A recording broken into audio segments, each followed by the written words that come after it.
The founder of a company that distributes designs for untraceable 3D guns is selling blueprints through his website after a federal judge blocked him from posting the instructions for free. On Monday, the judge ordered Cody Wilson and his company, Defense Distributed, to remove the blueprints from the internet. Wilson says he hasn't violated that ruling. He is now charging customers who can name their own price for those designs. In 2013, Wilson became the first person to fire a bullet successfully from a home-printed 3D gun.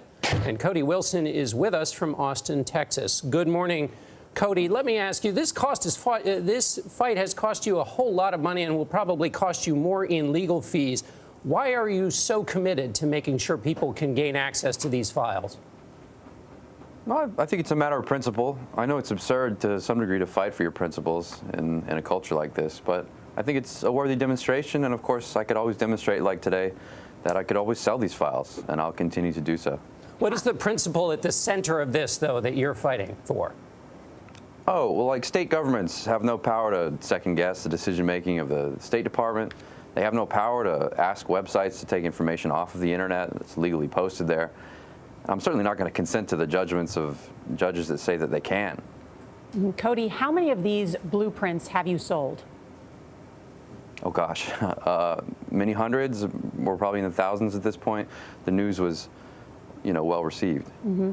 And are you tracking who you're selling these blueprints to? Oh, sure. I'm required to do all kinds of screening and stuff. I can only ship to U.S. persons, U.S. citizens. There's all kinds of arms export control stuff that we have to comply with. But of course, I've had many years to become comfortable and become compliant with these laws. I mean, these blueprints allow you to make an AR-15. The AR-15 is illegal in 7 states. Will you sell blueprints of that type in the states where it is against the law?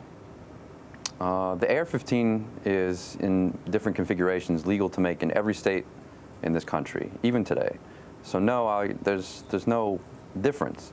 Or there's no need, really, to separate the kind of file that you can get or to somehow distinguish between the pure information that you can receive. So even if I couldn't make an AR-15 in California, which I can still have the file for an AR-15. This is a separate question of law, a separate question of fact. Cody, recently there was a shooting at a Madden game tournament by somebody who had a history of mental health issues. Presumably they could get your file and use it. Does that concern you?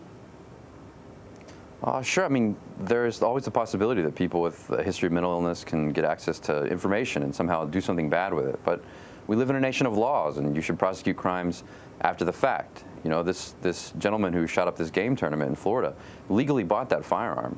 The law is there to prevent bad things from happening, but to do no more than that. But Cody, after the fact here is a situation where people are already dead.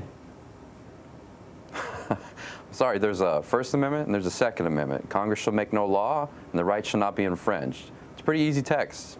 It's not very complicated. Are you in favor, Cody, of gun control in any form? I suppose it depends on what we mean, right? Like, can a community of lawmakers get together, and can the public vote on things? Of course, I understand that we have institutions, we have laws, but you will have to follow those, just like I followed the order of a judge in Seattle yesterday. But the Second Amendment, Cody, even according to Judge Scalia, is not absolute, and there can be limits on it. So it doesn't mean that you can just have any kind of firearm of any sort.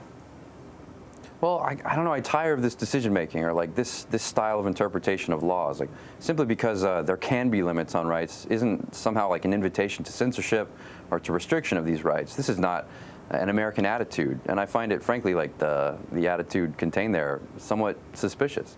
But the American attitude is based on a judge in the Supreme Court that's a part of the American system interpreting.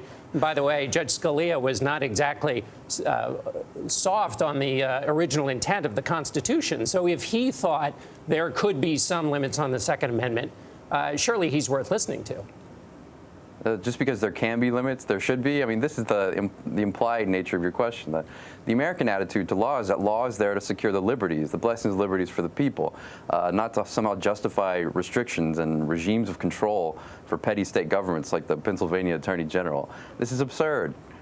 But part of the concern that they have about the 3D printing is that you can't trace it back to it can't be traced back. There's a case in Utah where a guy said, listen, I wanted to print this gun because I could use it. In his case, he said, for a mass school shooting, and it would be very difficult to trace it back to me. Does that concern or bother you? I think this guy was promptly dealt with, right? I mean, when you make a credible threat of violence, you can be charged under the law and dealt with. I mean, as far as I understand, the system worked. Just because someone expresses criminal intent, that somehow doesn't mean that, like, the public, can't have access to information, or like somehow can't go to a public library and learn how to make a gun anymore. I didn't invent that. You know what I mean? Well, of course, in his case, he would say he was just expressing his First Amendment rights to speech, and then you're suggesting that those rights should be limited by the law. But that's all the time we have, Cody. Thanks so much for being with us. My pleasure.